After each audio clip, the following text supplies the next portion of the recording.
Halo Sobat Studi Pajak dimanapun Anda berada.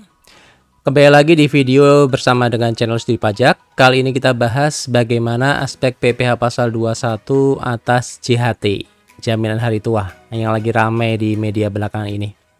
Termasuk juga PPh pasal 21 atas pesangon. Langsung saja kita lihat.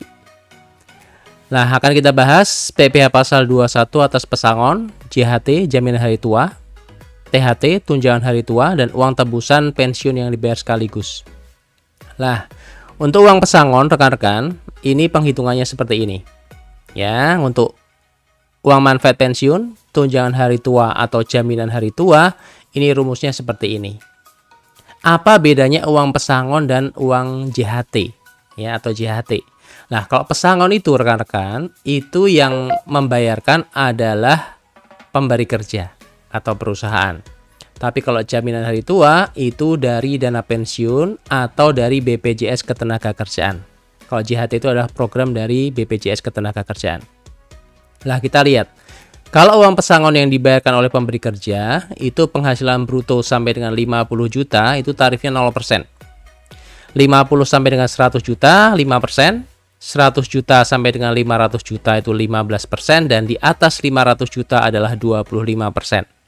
Ini pesangon. Jadi kalau teman-teman nanti nerima pesangon, pastikan cara ngitung PPh 21-nya seperti ini. Lalu yang kedua, gimana dengan JHT atau tunjangan hari tua atau manfaat pensiun? Sampai dengan 50 juta itu 0%. Di atas 50 juta tarifnya 5%. Nah, kalau Anda lihat dari sini berarti untuk jaminan hari tua itu kena tarif pajak yang relatif lebih kecil dibanding PPh pasal 21 atas uang pesangon. Nah, ini berlaku kalau uang pesangon atau jaminan hari tua tersebut dibayarkannya sekaligus. Ya, teman-teman ya. Nah, dalam aturannya dijelaskan, penghasilan tersebut dianggap dibayarkan sekaligus dalam hal sebagian atau seluruh pembayarannya dilakukan dalam jangka waktu paling lama 2 tahun kalender. Jadi taruhlah nih saya dapat pesangon sebesar 100 juta dibagi 2, 50-50.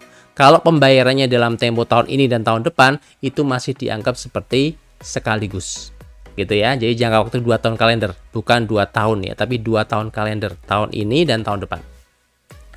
Kemudian ada klausul lagi, dalam hal terdapat bagian penghasilan yang terutang atau dibayarkan pada tahun ketiga dan tahun-tahun berikutnya, pemotongan PPh pasal 21 dilakukan dengan menerapkan tarif pasal 17 ayat 1 huruf A Undang-Undang PPh atas jumlah bruto seluruh penghasilan yang terutang atau dibayarkan kepada pegawai pada masing-masing tahun kalender yang bersangkutan. Maksudnya apa? Kalau nanti ada pembayaran pesangon atau jaminan hari tua itu lewat dari waktu 2 tahun, itu nanti kenanya tidak lagi tarif ini, tapi tarif pasal 17. Ya, gitu teman-teman.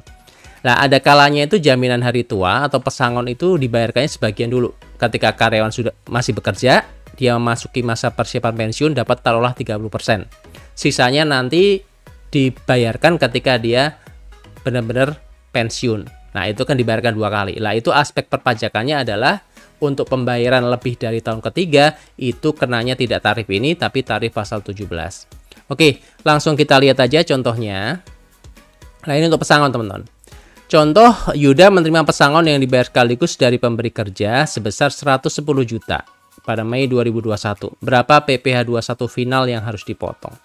Nah, ngitungnya seperti ini, teman-teman. Jadi sampai penghasilan sampai dengan 50 juta itu kena tarif 0%. Ya.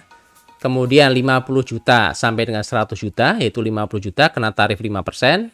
Kemudian masih ada sisa 10 juta di sini dikenakan tarifnya 15%. Gitu teman-teman. Jadi totalnya adalah 4 juta rupiah. Kalau pengen pesangonnya nggak dipotong pajak, berarti ya di bawah 50 juta. Oke, ini contoh untuk pesangon. Untuk JHT. Nah, kita lihat contoh pertama. Supri melakukan penarikan JHT sekaligus dari BPJS Ketenagakerjaan sebesar 100 juta. Gimana cara ngitungnya? PPh pasal 21 terutang adalah 0% kali 50 juta. Kemudian 5% kali 50 juta. Ya, berarti 2,5 juta. PPh pasal 21-nya adalah 2,5 juta. Gitu ya. Nah, contoh kedua. Bagaimana kalau tidak sekaligus? Wawan melakukan penarikan JHT secara bertahap dari BPJS Ketenagakerjaan sebagai berikut. Penarikan pertama tanggal 1 Juli 2020 sebesar 20% atau 50 juta. Oke. Penarikan kedua 1 Oktober 2021 sebesar 10% kan. Penarikan ketiga adalah 1 Desember 2022 sebesar 70% atau 175 juta. Ini contoh aja ya, meskipun mungkin realnya itu ada ketentuan khusus dari BPJS, tapi ini contoh penghitungan saja supaya teman-teman dapat simulasi. Cara penghitungannya adalah seperti ini teman-teman. Penarikan pertama di 1 Juli yaitu sebesar 50 juta itu kena tarif 0%. Ya, karena itu penarikan yang dianggap sekaligus. Kena tarif 0% karena sampai dengan 50 juta adalah 0%. Penarikan kedua tanggal 1 Oktober 2021 itu masih dalam kurun waktu 2 tahun. Nah, dalam 2 tahun kalender itu dianggap adalah penarikan sekaligus.